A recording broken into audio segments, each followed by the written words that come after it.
Mutual presents The Mysterious Traveler.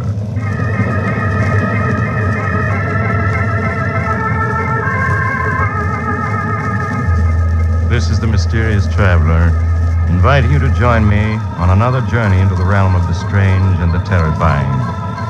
I hope you will enjoy the trip, that it will thrill you a little and chill you a little. So settle back, get a good grip on your nerves, and be comfortable, if you can. For in a few moments, you're going to meet a ghost, the strangest phantom that you ever heard of. But first, I want you to be my guest on a little train ride. We're running at 60 miles an hour on open track in the dead of night.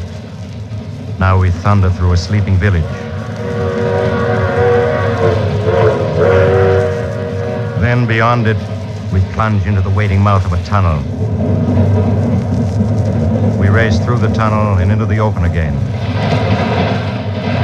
Over a trestle and on into the night.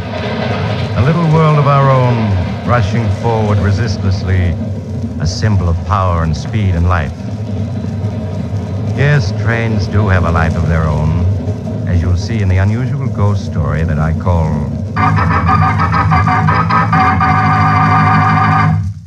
The Locomotive Ghost.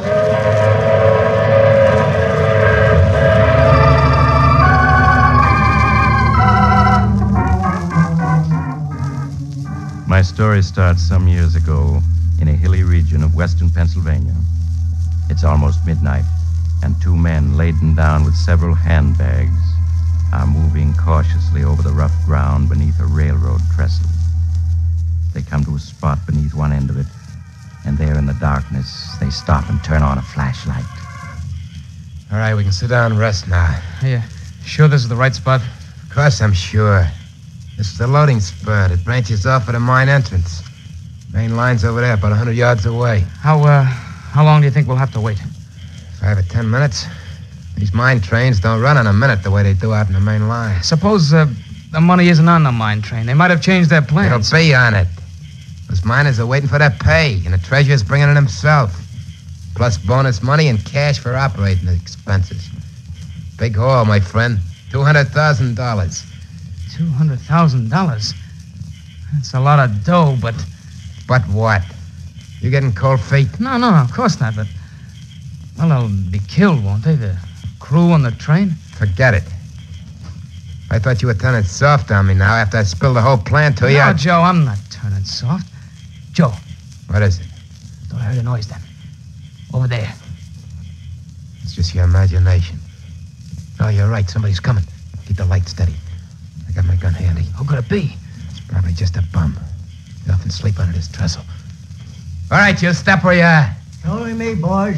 Just old Boomer. Who? Old Boomer, that's all. Looking for a place to bunk. Howdy, boys. It's okay, Tom. I heard of this guy. So you're old Boomer, huh? The one they call the king of the bums? Not the king, son. Just the travelingest one of them all. 50 years I've been riding the rods, and I guess I've covered 1,000,000 miles of track. Mind if I sit down here? Got kind of ache in my bones. Sit down if you want to. Thanks, son. Say, you fellas ain't bums. You're dressed too good. Never mind about us. Curiosity ain't healthy. Old Boomer never fights with anybody. Live and let live's his motto. Listen, here comes number 25. It's a mighty fine train, 25. Got a 16-wheel Mikado engine, can pull 20 cars at 80 on a level track. He's 50 seconds late tonight. Do you know every train on the tracks? Pretty near, son, pretty near. I ain't rode them all. I rode them all, from the Lackawanna to the Santa Fe. There ain't much about trains I don't know. Say, you fellas wouldn't have a little nip handy to take the chill out of an old man's bones. No, we ain't got a little nip handy. Sure, son. There's no harm in asking. There's the 25 passing Minesville now. Ain't that whistle far off in the night a sweet, mournful sound, though? Yeah, it is kind of mournful. Sounds far off and ghostly, don't it? Well, sometimes it is a ghost you hear, not a real train at all. What are you talking about? I'm just saying that sometimes when you hear a train whistling far off and mournful in the night, it ain't a real train at all. It's a ghost train. Ghost train? It's a lot of hooey. You just think so because you're young and don't know better. But old Boomer can tell you. There's ghost trains and plenty of them. They're the ghosts of trains that died in wrecks. Anything as live as a train is bound to have a ghost live on after. All right, can the chatter. You're hurting my ears. Well, let him talk, Joe. It helps pass the time. All right, but if you ask me, he's spouting a lot of bushwhack. Go on, Boomer. What were you saying about trains having ghosts? Yeah, I've seen them many a time. They're running the tracks with all lights out, going faster than the wind. Not a sound coming from them. I've seen the Heavenly Express, too, a couple times. What's the Heavenly Express? It's a special train, son. It's on the Earth to Heaven run. Travels 1,000,000 miles a minute when it gets up speed. Takes the souls of railroad men from this world to the next.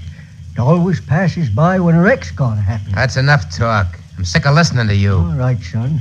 You don't believe me, but I know what I know. Glory be. I hear it coming. I hear it coming now. Hear what coming? The Heavenly Express. It's coming down this track. Listen. I don't hear anything. There's nothing to hear. It's passing right by overhead. Now it's slowing. It's gonna stop. It's never stopped before. That means the wreck's gonna be here. Joe, he knows. That's it. That's what you're here for. You're gonna wreck that mine train. Hear that, old man? That's a mine train turning into this spur. You're right, we're gonna wreck it. No, you can't. You mustn't. But before we do, we gotta take care of you. And this is how we're gonna do it. You shot him. I guess the Heavenly Express stopped for me, too. I sure hope so. But you fellas, it'll punish you. It'll follow you, sure as I'm laying here. Oh, follow us. What are you talking about? The Judgment Special. It punishes fellas that wreck trains on purpose. It runs any place has tracks.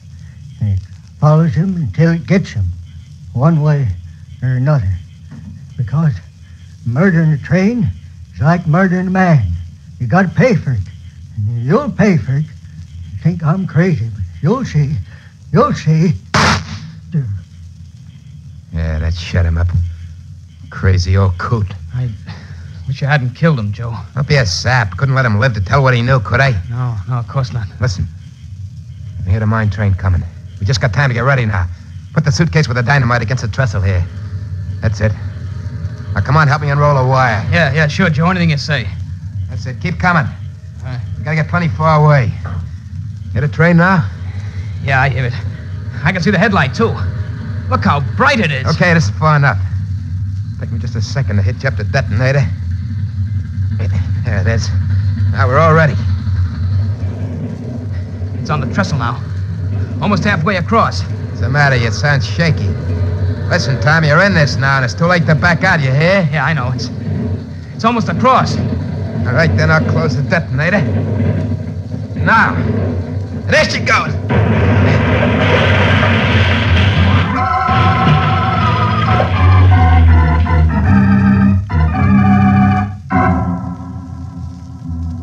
3 hours later, the two men, Joe Malone and Tom Henderson, were driving eastward through the night, far from the scene of the train wreck.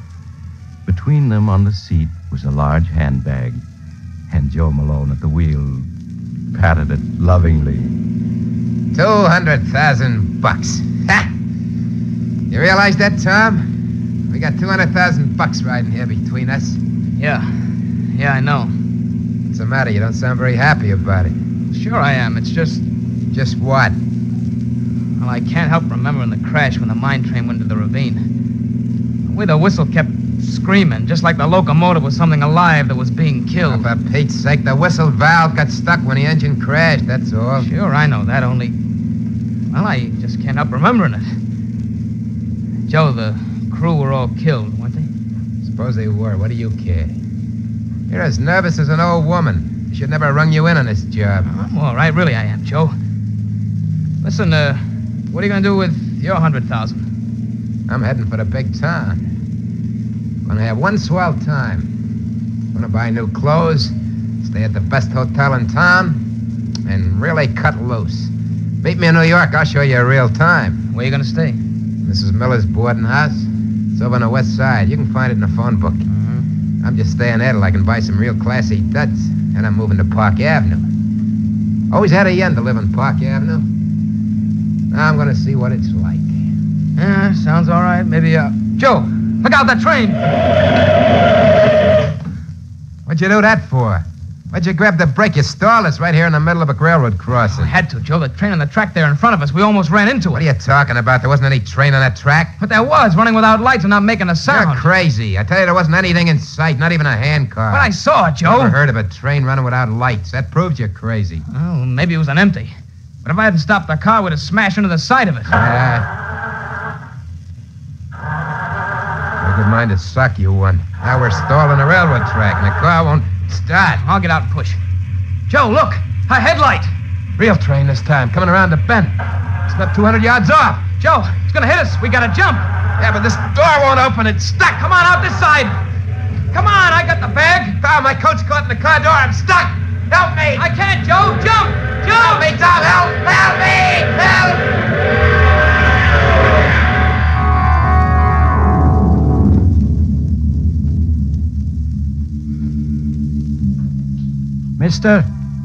Mister, you all right? Yeah, I'm all right. But my friend, he must have been killed. Yes, he sure was. So when do you get away? Look at your car. There's pieces of it spread a quarter mile up the track. Whatever made you stop right there on the crossing? Car stalled. Who are you? I'm the crossing watchman. Watchman? Why weren't you on duty? Why didn't you signal there was a train coming? Because I didn't know it, mister. That was the wrecking train taking doctors down to Mineville. It was unscheduled. Oh, I see. What about the other train, the one that went past going east just before the wrecking train hit us? Other train? Yeah. Well, no other train due through here till 6 a.m. this morning. I saw it, I tell you, traveling without lights. No train ever travels without lights. It's against the law. Say, are you drunk? No, I'm not. Where you going? Listen, I got a report to make on this. You got to fill out a form. Forget it, I'm not interested. Getting away from here. I'm going to New York.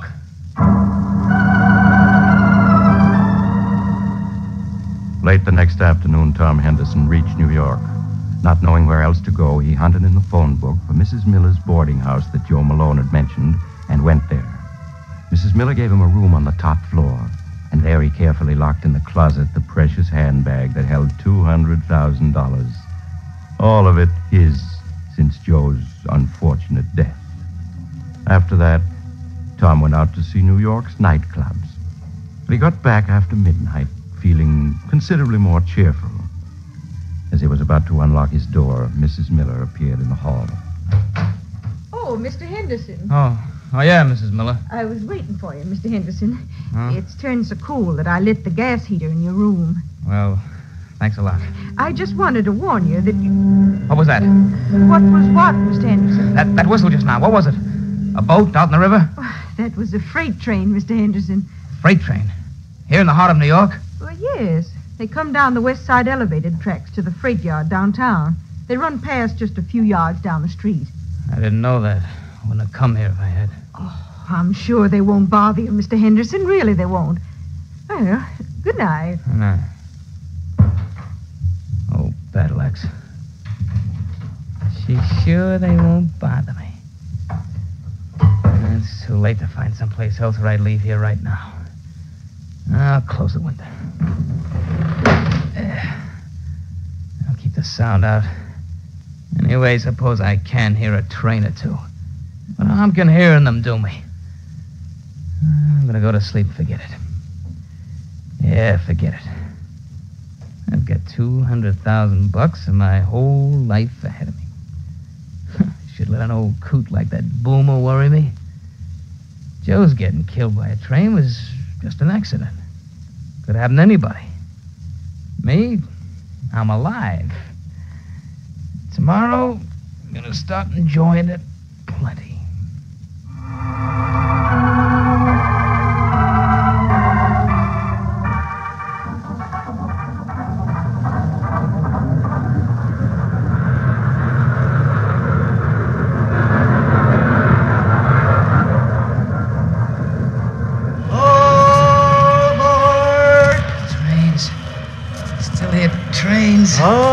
good, son.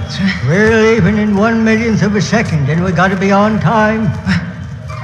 Boomer, it's you. That's right, son. You gotta wake up and get aboard. We're pulling out. Well, I'm at a railroad station someplace, but everything's so misty I can't see much. No time for talking, son. Gotta get aboard. Yeah, but I'm the only passenger, except for you and me, there isn't another soul in sight. And you're wearing a conductor's uniform. They promoted me. Now, come on, get aboard. Yeah, but I don't want to. I don't like trains. I don't want to go anyplace. Can't help it. This is a special trip just for you. And you got to be aboard. Had it. Come on now, up those steps. That's it. Now we're off, right on time to the 1,000,000th of a second.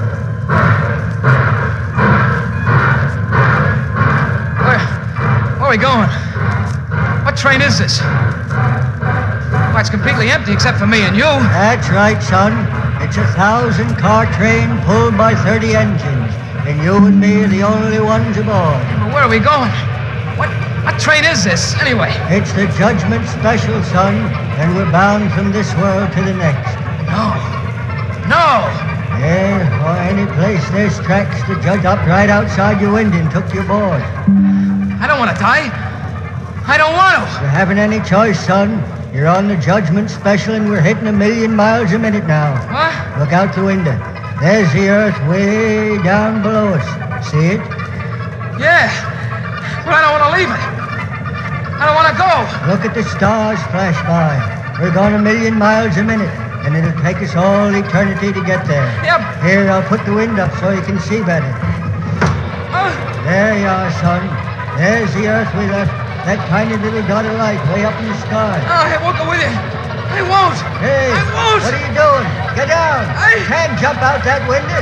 We're going 1,000,000 miles a minute. I will jump. I'm not going with you. Come back. Come back. Wake up, Mr. Henderson. Wake up. Wake up. What is it? Oh, What is it? oh, Mr. Henderson, thank heaven you're still alive. I thought you were dead for sure.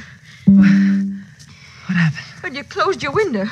I meant to warn you that with the gas heater on, you must leave it open. Why, you almost suffocated in your sleep. I almost suffocated? Yes. If I hadn't heard you trying to get your breath and hurried in and opened your window, you'd have been dead now, for sure. The rest of the night, Tom Henderson spent sitting on a bench in the nearest park, shivering at the nearness of his escape. The next day, he bought himself an expensive wardrobe. Then he checked into the biggest hotel on Park Avenue. There, just before he retired, he took a sleeping tablet. Yeah, that fixed it. No dreams for me tonight. Some layout. So this is what you can enjoy when you have money. And I'm going to enjoy it. I've been letting my nerves get the better of me. Not anymore. Feel better already. So out goes the light. Go to sleep like a millionaire.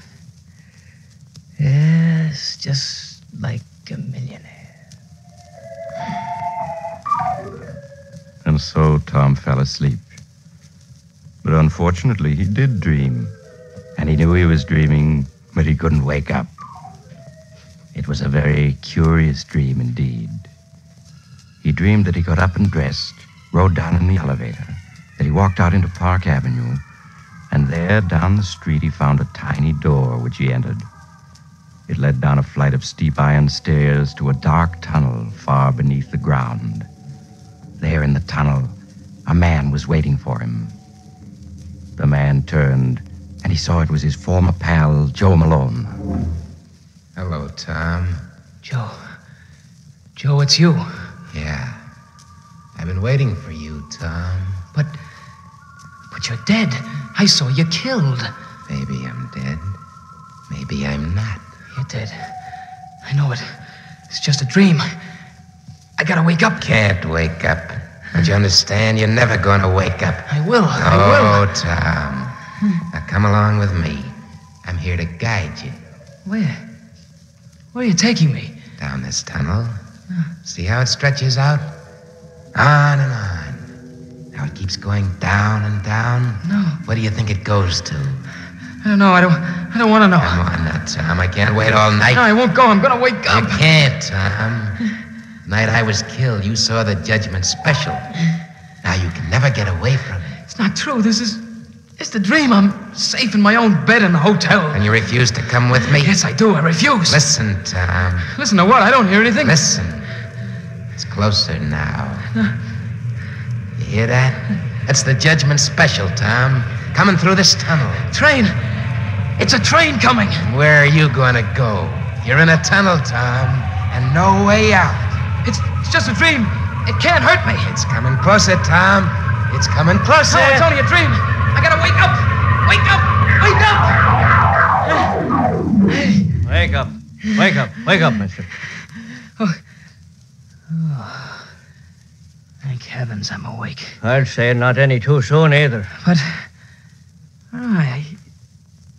who are you?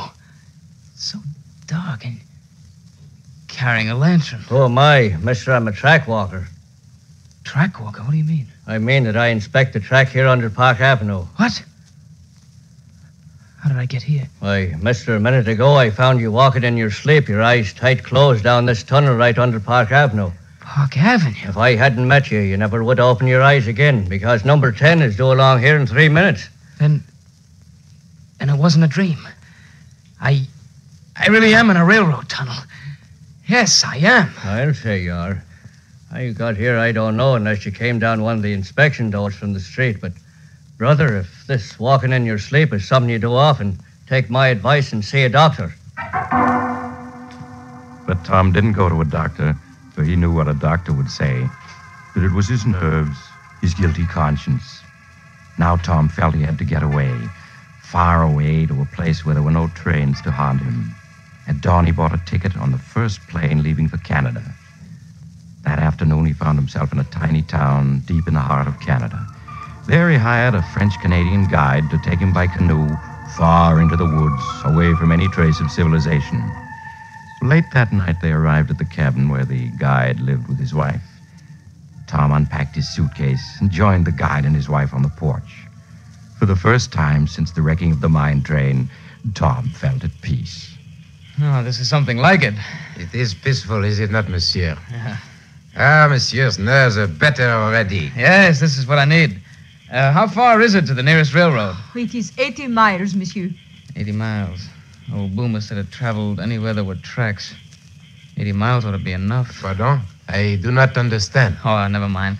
I've got to get some sleep now. Of course. Good night, monsieur. Good night, monsieur. What was that? What was what, monsieur? That whistle then. It sounded like a train whistle. Impossible. It must have been an owl. Yeah, sure. Sorry I bothered you. Good night. Tom entered his room and went to bed, but he could not sleep. He tossed and turned, and at last got up and dressed. The moon is bright. I'll take a little walk. Gotta calm myself down. There's nothing to worry about now, not a thing. Out here in the wilds, I'm safe. Perfectly safe. Tom left the cabin and entered the woods. They pressed thick around him, but an open passageway through the trees attracted Tom. He started down it, the moonlight illuminating his way. He paused and made a startling discovery. Why, I'm walking on old railroad ties. And there are tracks here, all rusted and loose. But the guide said there wasn't a railroad closer than 80 miles. He lied to me. He tricked me. A train. There's a train coming. It's coming toward me. There's a headlight. I gotta run. Run. Run!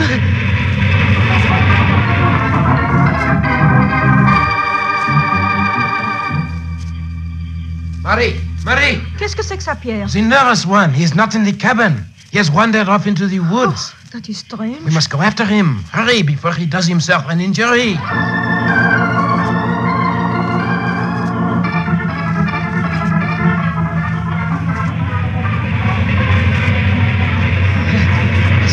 It's still behind me. Still following me. I can't run anymore. I can't go any further. I gotta stop.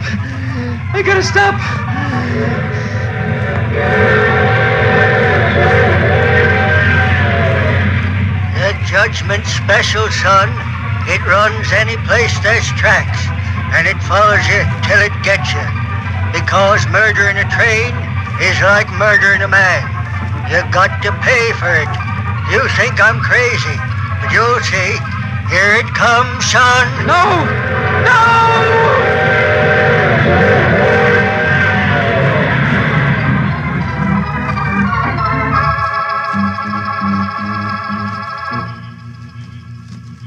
He cannot be far now, Murray. See his footprints. He was running for half a mile. He would do himself harm running so hard in his darkness. Look, Pierre. Voila.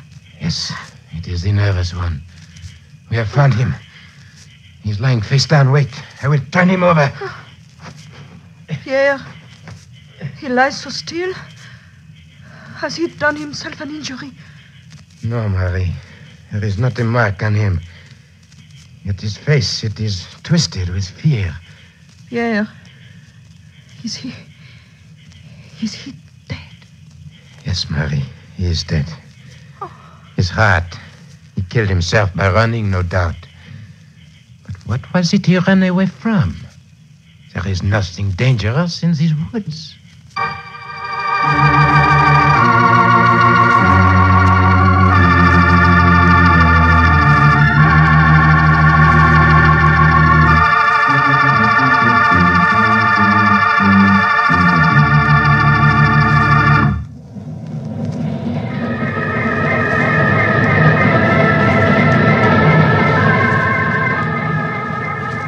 This is the mysterious traveler again.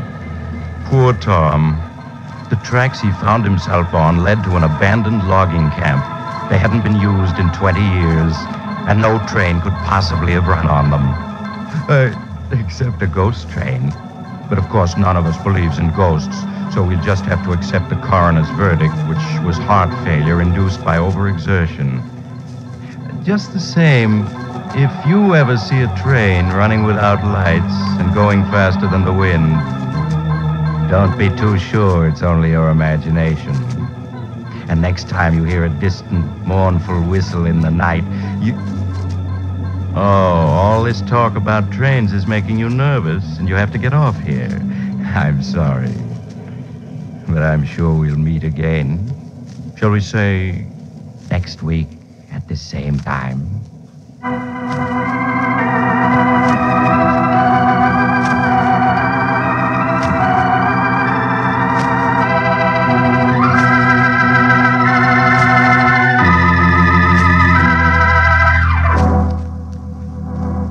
You have just heard The Mysterious Traveler, a series of dramas of the strange and terrifying. In today's cast were Maurice Tarplin, James McCallion, Joe Julian, Bryna Rayburn, and Cameron Andrews.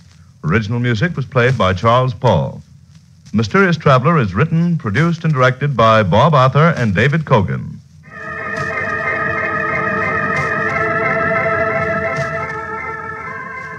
Listen next week to a tale titled The Man the Insects Hated. Another strange and shivery tale of the Mysterious Traveler. The Mysterious Traveler has come to you from our New York studios. Carl Caruso speaking. This is the Mutual Broadcasting System.